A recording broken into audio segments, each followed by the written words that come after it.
Let me make an unpopular opinion. We're all giving Rolls Royce a pass on bland interior designs because it's Rolls Royce.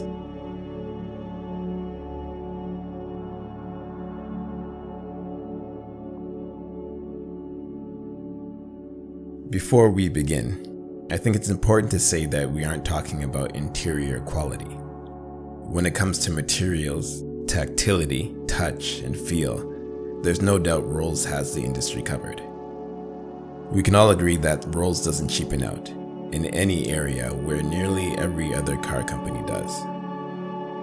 But today we're talking only about appearance, what you see, not how it feels. Let's look at the interior of the newest edition, the Spectre. Do you think this is a good, appealing design? At first glance, I'd say not bad. It's certainly very Rolls Royce. But keep in mind the price point of this car. Imagine if you had no idea if this was pleather or not, if it was fake plasticky wood, if it was aluminum or just chromy plastic. If the badge went from this to this, would you think this interior was just as good? Not to mention worthy of a car worth hundreds of thousands of dollars. For me, I'm not sure I would say yes. The interior design is fine, it's typical Rolls, but nothing special. That climate control area is just knobs and switches, similar to what cars used to look like 20 years ago. The vents are simply placed there, and there's an understated lack of design and flash.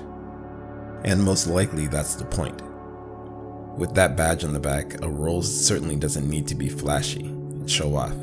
It doesn't need to be overdone.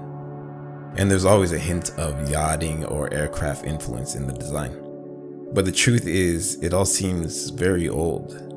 And not in the way that this design is old, or this design is old, but more like how your grandparents' basement is old.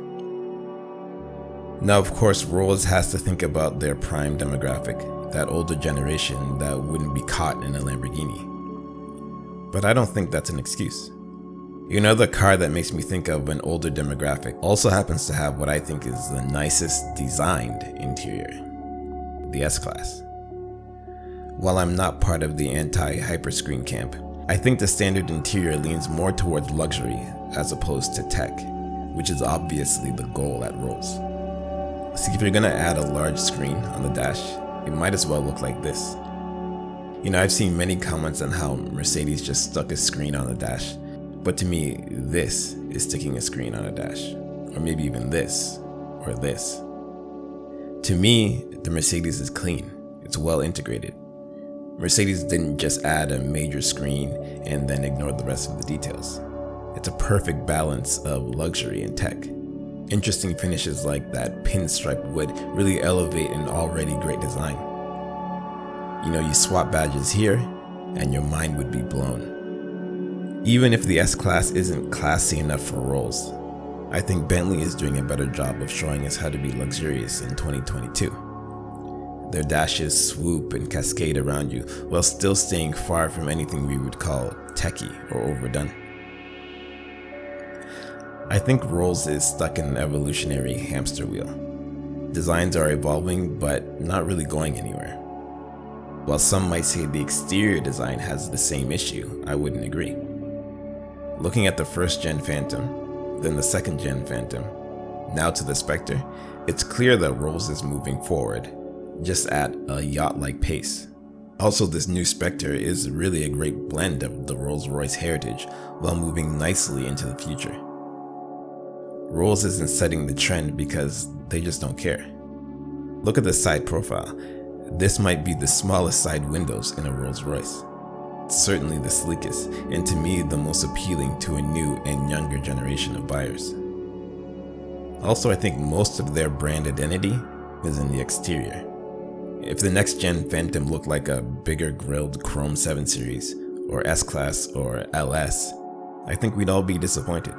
But on the interior is where they can be much more expressive, where the brand can move forward with much less repercussions from loyal buyers. Also, it's clear that companies are using their electric cars as an excuse to overhaul their corporate interiors, take some liberties, while offering traditional designs in the remaining non-electric family members. So the Spectre is gorgeous on the outside, and I'm quite positive sitting in it will be a treat. But I feel like this was a missed opportunity for Rolls Royce to showcase where the brand could go.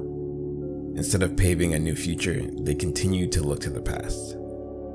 For now, Rolls Royce remains the same, and I'm sure they'll do just fine with it.